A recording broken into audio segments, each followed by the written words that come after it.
We live with a level of physical mobility, instant communication, and material abundance that exceeds the reach of any previous generation.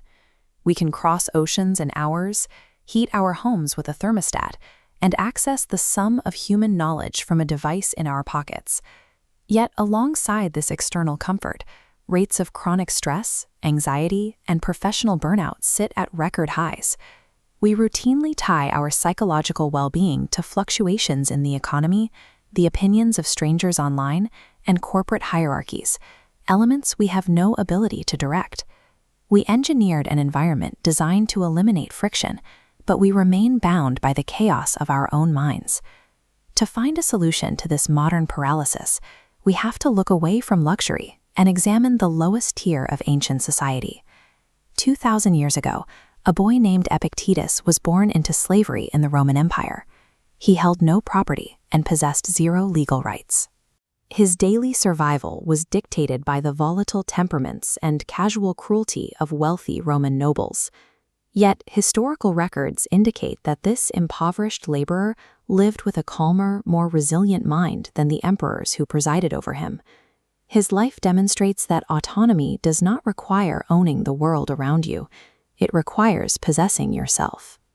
The Roman Empire operated with a massive infrastructure designed to enforce systemic power over the individual. This ancient mosaic shows a direct record of the daily reality for individuals like Epictetus, depicting the grueling physical burdens and exhaustion of a laborer's life. He had no agency over where he slept, what he ate, or whether his body was punished.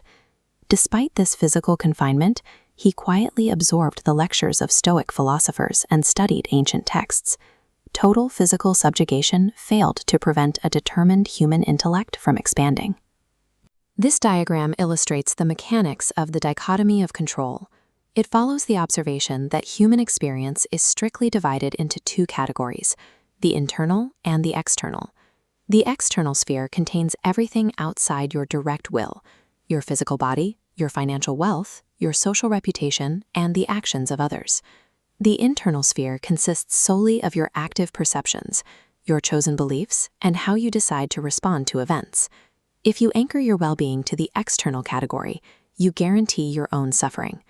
The moment the market shifts or a master issues a cruel order, you break.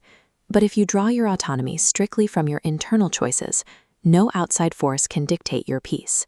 By severing his emotional reliance on conditions he couldn't control, Epictetus built a psychological defense against a brutal environment. Epictetus eventually secured his physical freedom, but the mental framework he codified endured long after the empire collapsed. These principles survived the Middle Ages to become the foundation for modern cognitive behavioral therapy, the clinical standard for managing anxiety by isolating the patient's thoughts from their environment. Because this logic prioritizes internal focus over external results, it has become a standard mental protocol for athletes and entrepreneurs operating under high-stakes conditions. This framework offers a method for filtering the constant influx of information and social pressure that defines the current era. We no longer drag iron shackles. Our constraints are the invisible weights of chronic anxiety, professional stress, and the constant demand for external validation.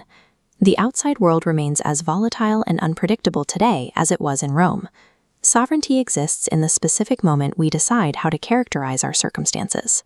Power does not stem from conquering the world. Total freedom relies on mastering your own mind.